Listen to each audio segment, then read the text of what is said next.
Donc alors aujourd'hui, j'ai choisi de vous donner un exercice sur les suites à travailler. Donc exercice sur les suites, si on le regarde, il n'est pas très long. On a des questions qui sont même, relativement courtes. Question 2, 3, 4, question 6 sont assez courtes. Il y a la question 1 qui est assez longue et qui va certainement nous décrire pas mal de choses et on sait bien entendu que sur les suites, les questions sont généralement les mêmes, on retrouve toujours les mêmes idées. Alors, on regarde vite fait que de quoi se compose cet exercice. Cet exercice se compose d'une formule, un en fonction de un, une suite définie par récurrence. Vous avez la valeur de U0 et ici, donc, on comprend assez vite ce que c'est. Donc, là, ici, c'est un tableau de valeurs. Donc, vous avez les valeurs de UN de U0 jusqu'à U12 et le résultat de 4 divisé par UN. Alors donc, la question 1 vous décrit rapidement, ce que c'est. Donc, vous avez une question qui est de conjecturer l'expression de 4 sur UN en fonction de n et le but de cet exercice est de démontrer cette conjecture, question 5 et d'en déduire la limite de la suite UN, question 6. Alors, c'est ce qu'on va faire, donc c'est parti, on commence tout de suite sur cette première question. Bon, juste avant, on peut regarder très vite ce qui est indiqué par la suite. Petit 2, démontrer par récurrence que UN est positive. Petit 3, montrer que UN est décroissante. 4, une conclusion, qu'est-ce qu'on peut en déduire de la suite UN? Bon, ça, je sais déjà ce que c'est, parce que là, ici, on essaye de vous montrer un minorant et une suite décroissante. Rappelez-vous de la propriété tout de suite. Démontrer qu'une suite est arithmétique, préciser sa raison et son premier terme, en déduire l'expression de Vn en fonction de n, et déterminer une limite à la fin. Que des questions classiques, ça c'est un exercice qui devrait vous rassurer. Retour sur la question 1, donc alors je lis bien ce qui m'est demandé, donc les 4 premières lignes ici vous décrivent juste le tableau pour vous expliquer ce que c'est. La question est ici, conjecturer, donc c'est-à-dire faire une supposition sur l'expression de 4 divisé par un en fonction de n. Donc bah, 4 sur n, vous allez l'avoir ici. Donc alors pour n égale 0, le résultat c'est 4. Pour n égale 1, le résultat c'est 5. Pour n égale 2, le résultat c'est 6. Bon, pour n égale 11, le résultat c'est 15. Bon, on voit bien qu'il y a juste un plus 4 qui se fait entre les deux. Donc vous avez le droit de faire la supposition suivante. Pour tout entier naturel n, vous avez 4 sur n qui s'obtient en faisant le calcul n plus 4. N'oubliez pas le quantificateur, hein, c'est une preuve de rigueur. On ne devrait pas trop vous sanctionner si vous l'utilisez le jour du bac, mais donc déjà pour ceux qui ont des objectifs après le lycée, d'aller sur des classes préparatoires, des facultés spécialisées dans les mathématiques, c'est une rigueur qu'il est importante de prendre. Et bon bah si le jour du bac votre correcteur il hésite à 0,25 points près, bah, le fait d'avoir respecté un petit peu de rigueur, bah, risquerait de l'encourager à, noter la note plutôt vers le haut, bien entendu. Nous passons à la question 2. Démontrer par récurrence que pour tout entier naturel n, nous avons un qui est strictement supérieur à 0. Donc, démonstration par récurrence, je vous rappelle qu'il y a 3 étapes. L'initialisation, l'hérédité et la conclusion. Donc, l'initialisation, donc je vous rappelle, c'est le point de départ. Vous allez montrer que la propriété, elle est vraie à partir du tout premier n existant, donc c'est-à-dire pour, ici n égale 0. Donc, qu'est-ce que je sais pour, U0? U0, c'est marqué dans l'énoncé, U0 est égal à 1 et donc, U0 est bien supérieur à 0 comme on le voulait ici. Donc pour n égale 0, la propriété est vraie. On se met dans les rédactions standards de classe de terminale où vous découvrez la récurrence. Très honnêtement, cette petite phrase-là, vous pourriez vous, permettre de ne pas l'écrire. Là, ici, vous avez U0 qui est supérieur à 0 et après vous faites le travail sur l'hérédité tout de suite. Vous n'êtes pas obligé de mettre cette phrase intermédiaire, même si je vous le conseille, surtout si vous n'êtes pas très doué avec la récurrence, de manière à ce que vous montriez au correcteur que vous essayez bien de suivre un plan. Rappelons ensuite les principes de l'hérédité. L'hérédité, c'est que vous allez supposer qu'il existe un certain n, vous ne savez pas lequel, peut-être que c'est n égale 2, peut-être que c'est n égale 5, vous ne savez pas. On suppose qu'il existe un n, tel que vous avez bien un qui est supérieur à 0. Moi, je veux que ce soit vrai pour tous les entiers. Mais là, ici, je vais utiliser ce qu'on appelle l'effet domino. Je vais montrer que s'il y a un n pour lequel c'est vrai, ben alors c'est forcément vrai pour le suivant. Le suivant, c'est-à-dire un plus 1. Donc mon objectif, c'est je suppose que j'ai un qui est plus grand que 0. Je vais alors montrer que un plus 1, lui aussi, sera supérieur à 0. Ça, c'est notre objectif. D'accord? C'est notre plan de bataille. On part de un plus grand que 0. On veut arriver à un plus 1 supérieur à 0.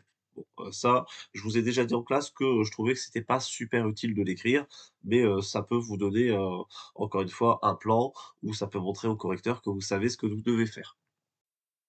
Pour démontrer que un plus 1 est supérieur à 0, bah, je vais regarder déjà ce que c'est que un plus 1. Je vous rappelle que vous avez une formule qui est donnée dans l'énoncé. Un plus 1, c'est un quotient, donc un quotient entre 4 un et un plus 4. Bon, bah, pour étudier si un quotient est supérieur à 0, le cas le plus simple, ce serait par exemple d'avoir du positif des deux côtés. Et là, bah, si on y regarde de près, bah, vous avez un cas qui est très très simple, parce que un est plus grand que 0. Bah, donc 4 le numérateur est plus grand que 0. Un est plus grand que 0, donc si vous faites un plus 4, bah, vous êtes encore plus grand que 0. Donc le numérateur est positif, le dénominateur est positif.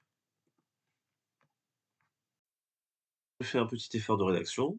Donc là ici, ben, je l'ai juste multiplié par 4, c'est toujours positif. Là, je vais ajouter 4, donc plus 4 est strictement supérieur à 4. Mais si vous êtes plus grand que 4, vous êtes aussi plus grand que 0. Donc ici, vu que plus 1 c'est le quotient des deux choses que j'ai mis ici, je peux me permettre d'affirmer que plus 1 est supérieur à 0 par quotient. D'accord? Vous en arrivez à la conclusion, c'est que votre propriété est héréditaire. Je vous rappelle, l'hérédité, ça veut dire que je suis parti de plus grand que 0, je suis arrivé à plus 1 supérieur à 0. Il y a une implication directe entre la propriété pour n et la propriété en n plus 1, valable pour tous les entiers naturels n. Je n'ai plus qu'à faire ma conclusion. Si la propriété est bien initialisée et est bien héréditaire, dans ce cas-là, la propriété est tout le temps vraie. N'oubliez pas, s'il vous plaît, bien entendu, d'écrire cette conclusion. On a donc démontré par récurrence que pour tout entier naturel n, un est supérieur à 0. On vous demande à la question suivante de démontrer que la suite un est décroissante. Il existe 3 méthodes normalement vues en cours qui peuvent vous servir à ce niveau-là. Là ici, il n'y en a que 2 qui sont envisageables, je vous les donne. Première, c'est la plus classique, c'est de, faire la recherche de un plus 1 moins un et de prouver que c'est tout le temps négatif. À ce moment-là, la suite un sera décroissante. Ou bien alors de faire un plus 1 divisé par un et de vérifier que c'est inférieur à 1. Attention toutefois, cette méthode, elle est efficace qu'à une condition, c'est que, votre, suite un doit forcément être toujours positive. D'accord? Et donc si jamais elle était toujours, négative, il faudrait supérieur à 1. Il existe une autre méthode, c'est, d'utiliser, la formule, un égale, f de n. Donc ça, c'est quand vous avez l'expression de un, mais, là ici, un, vous n'avez pas sa formule en fonction de n, vous avez juste, un plus 1 en fonction de un. Là ici, ce truc-là, c'est juste une conjecture, donc j'ai pas le droit de l'utiliser pour l'instant. Donc celle-là n'est pas utilisable à l'heure actuelle. Alors, je vais utiliser celle qui normalement est la plus fiable dans cet exercice-là, la plus rapide pardon, mais je vais bien vous présenter les 2 pour que vous ayez les 2 méthodes, en tête. Commencer avec la méthode un plus 1 sur un, donc ça y est, un plus 1 sur un, donc j'ai remplacé ici et petit avantage ici, c'est que vous avez les un ici qui se simplifient. Donc du coup, vous avez le droit de, supprimer, les un et il va vous rester juste, 4 sur, un plus 4. Voilà, donc je répète, hein, vous avez ce un-là qui s'est simplifié avec, celui-là et donc du coup, il vous reste que, ce qui est pas surligné ici. Donc 4 sur plus 4, sauf que je vais me rappeler d'un petit truc, c'est que je sais que un est supérieur à 0. Je me suis permis de mettre un et ici, comme ça c'est associé à ce quantificateur ici. Alors si un est supérieur à 0, ben, vous avez le droit de dire que le un plus 4, il est, supérieur à 4. Et donc du coup, ben, ça veut dire que votre dénominateur est plus grand que le numérateur. Et ben, à ce moment-là, ça va impliquer que, ben, forcément 4 sur, un plus, 4, il est forcément plus petit que 1. Parce que je le répète, le dénominateur est plus grand que le numérateur. On en déduit que un est strictement décroissante. Alors dans l'énoncé, ils disent juste, décroissante, on va pas prendre de risque, on va dire exactement comme eux. Je vais quand même vous montrer l'autre méthode avec, un plus 1 moins un. Les principes sont identiques, hein, bien entendu, un plus 1 moins un, je remplace un plus 1. Alors moins un, bon le seul défaut c'est que je vais devoir faire une mise au même dénominateur, donc ça c'est l'étape un tout petit peu casse-pied. Juste un, fois un plus 4 à rajouter en haut et en bas ici. Donc le dénominateur commun c'est bon, donc je vais juste maintenant donc distribuer ça. Alors distribuer le un avec le moins qui est ici. Moins un fois un, donc du coup ça va me faire moins un le tout puissance, 2, moins 4 UN. Je suis très content parce que je vois que des choses se simplifient et je vais me retrouver avec une expression dont le signe est facile à étudier. On se retrouve avec moins un carré sur un plus 4. Alors, un au carré, c'est toujours positif. Un plus 4, vu que je sais que un est plus grand que 0, un plus 4 est positif aussi. Positif sur positif, ça fait positif, mais avec un moins devant, ça devient négatif. Donc, il est trivial avec les informations dont on dispose que pour tout n appartenant aux entiers naturels, que le résultat ici est négatif. On a déjà dit de faire très attention avec cette petite phrase «il est trivial». Donc bien entendu, on ne se le permet que si on s'est montré très rigoureux dans les questions précédentes. Là, ici, dans les questions précédentes, bah, j'ai bien insisté à chaque fois sur, les signes de UN, de UN+4. Je les ai déjà dit à plusieurs reprises et donc du coup, je peux me permettre de dire que j'ai été rigoureux jusqu'ici et que j'ai le droit de dire que, bah, effectivement, c'est évident que ça, c'est négatif et donc si c'est négatif, si UN+1 moins UN est négatif, bah, vous avez la même conclusion que tout à l'heure, c'est que vous avez UN qui est bien décroissante. Question terminée. Question 4. Que peut-on conclure des questions 2 et 3 concernant la suite UN? Alors, rappelons-nous ce que nous avons vu à la question 2. À la question 2, nous avons vu que UN, elle était minorée par 0. Donc, elle était minorée. C'est surtout ça qu'il faut retenir. Et à la question 3, nous avons vu qu'elle était décroissante. Donc, ben, une suite qui est minorée et décroissante, ça veut dire qu'elle est convergente. Dans les sujets du bac, on a tendance à vous poser la question autrement. On a tendance plutôt à vous demander, justifier que UN est convergente et du coup, bah, c'est à vous de retrouver les questions précédentes où vous avez montré qu'elle était, monotone et qu'elle était, soit minorée, soit majorée dans le sens qui vous arrangeait.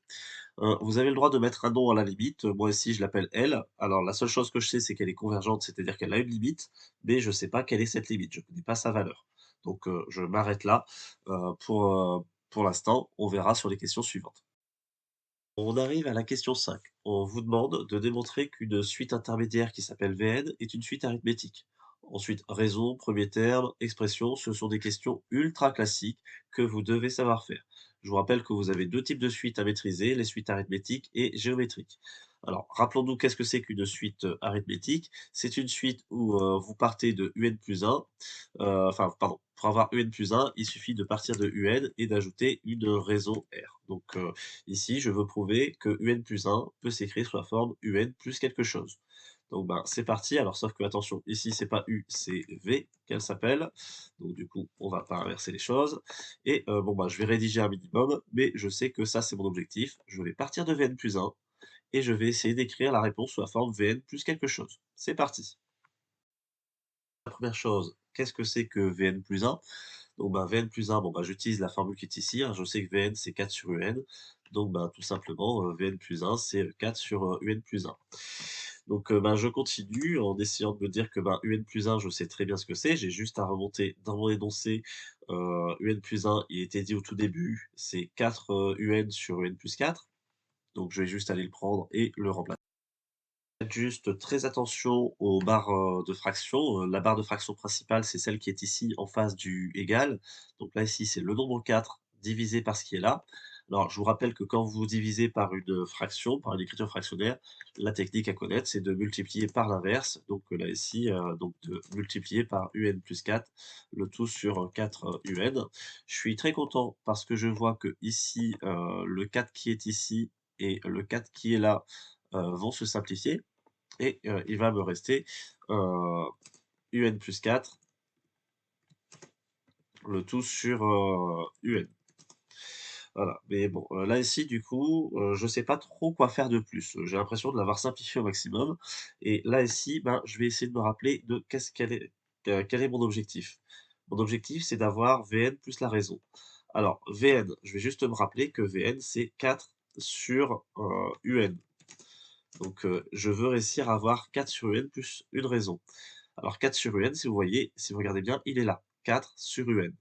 En fait, vous allez avoir le droit de scinder votre, écriture fractionnaire en 2. Vous avez UN sur UN plus 4 sur UN.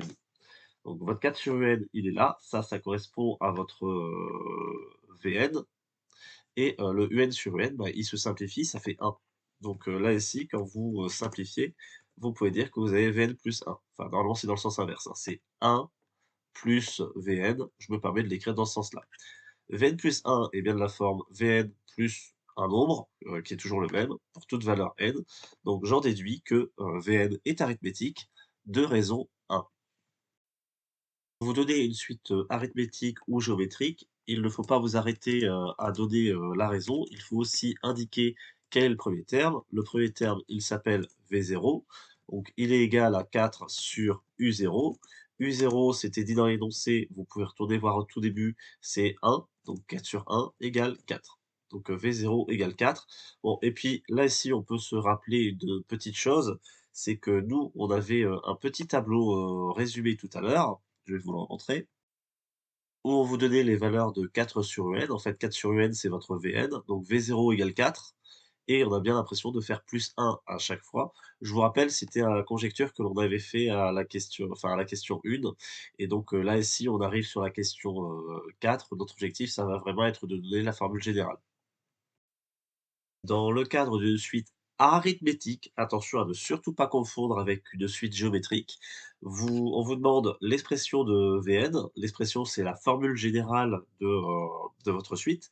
Pour une suite arithmétique, vous avez la formule premier terme plus n fois la raison. Donc là, ici, votre premier terme, ben, vous savez que c'est 4, vous l'avez dit juste avant.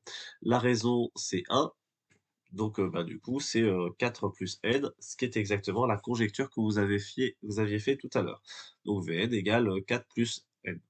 Ce qui est assez surprenant, c'est qu'on ne vous demande pas l'expression de Un. Je vous le fais en question intermédiaire au cas où. Donc, si on vous demande l'expression de UN, ben, vous vous rappelez, quel est le lien entre Vn et UN. Donc Vn égale 4 sur UN.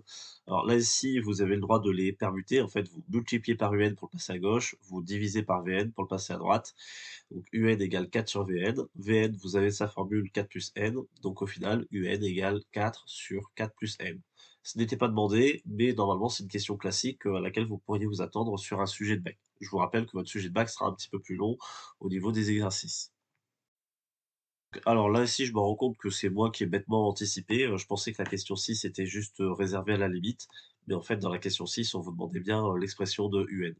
Donc, bah, du coup, je vais reprendre ce que j'ai marqué là, juste je vais le rédiger un tout petit peu mieux et donc, bon, bah, vu que j'ai la formule maintenant de UN égale 4 sur 4 plus n, je vais pouvoir en déduire la limite assez vite. Alors donc, là, ici, je vais faire proprement la limite, du dénominateur. Donc, le dénominateur, vous voyez que c'est 4 plus n. Alors, quand vous faites des limites avec des suites, le n, il va forcément vers plus l'infini. Donc, 4 plus n, ben, 4 plus l'infini, bon, bref, c'est plus l'infini. Et donc, vous faites une division, donc, par quotient. Vous avez la limite de UN, donc limite de 4 sur 4 plus n, donc limite de 4 sur quelque chose qui va vers plus l'infini. Donc vous savez que normalement c'est 0. Vous pouvez préciser 0 plus si vous voulez. Là ici c'est le 0 qui est attendu de toute manière. Vous pouvez retourner vite fait sur votre tableau de valeur de l'énoncé.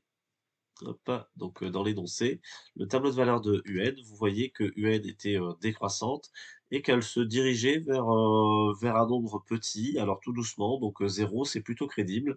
Après, vous pouvez utiliser votre calculatrice pour, vérifier que la limite est bien 0 et vous rassurer. Donc, sur ma calculatrice, je vous rappelle que vous avez donc, les différents modes. Vous avez un mode suite, donc là, si moi je fais uniquement avec AdWords, bien entendu. Alors je dois ajouter une suite. Alors il me demande le type de suite, c'était une suite récurrente d'ordre 1 vu qu'on avait du UN plus 1. Alors il me demande la formule de UN plus 1. Alors donc, c'est, 4 UN sur, UN plus, 4. Alors donc, juste pour avoir le UN, vous pouvez aller sur la boîte à outils ici, voilà, UN plus, 4. Faites bien attention de ne pas mettre le plus 4 à côté du N. Donc voilà, ça c'est la formule de U plus 1. U0 il était donné, c'était 1 et vous pouvez demander alors vous pouvez demander un graphique, comme ça vous voyez bien les valeurs qui, décroissent petit à petit et vous pouvez, demander un tableau. Donc, le tableau, donc là ici ça s'arrête à 10, mais vous pouvez très bien, régler, l'intervalle. Donc, en allant régler l'intervalle, vous pourriez très bien dire que vous voudriez aller jusqu'à 100. Voilà et si je descends, donc je vois bien que la limite, bon, bah, ça a l'air quand même d'aller vers 0 tout doucement. donc vraiment tout doucement. Alors je peux tenter de mettre une valeur intermédiaire, je ne sais pas s'il va accepter. Si, il accepte. Pour, humile, on est à, 4 millièmes environ, donc on va effectivement vers, quelque chose de très proche de 0. Alors, je tenais à vous montrer ceci, donc, ben, c'est tout ce que j'ai rédigé, dans cette, vidéo, j'ai juste fait un petit peu de nettoyage pour garder uniquement, comme si j'avais, rédigé pour le vrai bac. Vous voyez que ça prend juste une page, qu'il n'y a pas forcément énormément de rédaction, que, bon, on a eu de la chance ici parce que c'est un exercice honnêtement qui n'est pas difficile. On vous a pas amené sur des choses, très compliquées à faire. Le seul truc qui prend un petit peu de temps à rédiger, c'est la récurrence, mais après tout le reste se résout en, 2-3 petites lignes. Normalement, le jour du bac, vous aurez, peut-être 2 ou 3 questions sur le sujet en entier qui prendront du temps à rédiger. Mais la plupart des questions sont des questions courtes qui sont juste là pour, que vous puissiez montrer que vous, connaissez votre cours et que vous savez l'appliquer. Voilà, j'espère que cette première vidéo, vous a aidé à mieux comprendre un peu comment on travaillait sur les suites et donc bon, bah, je tenterai de vous faire ce format-là sur plusieurs jours de suite pour, vous aider à préparer le bac. Bonne journée.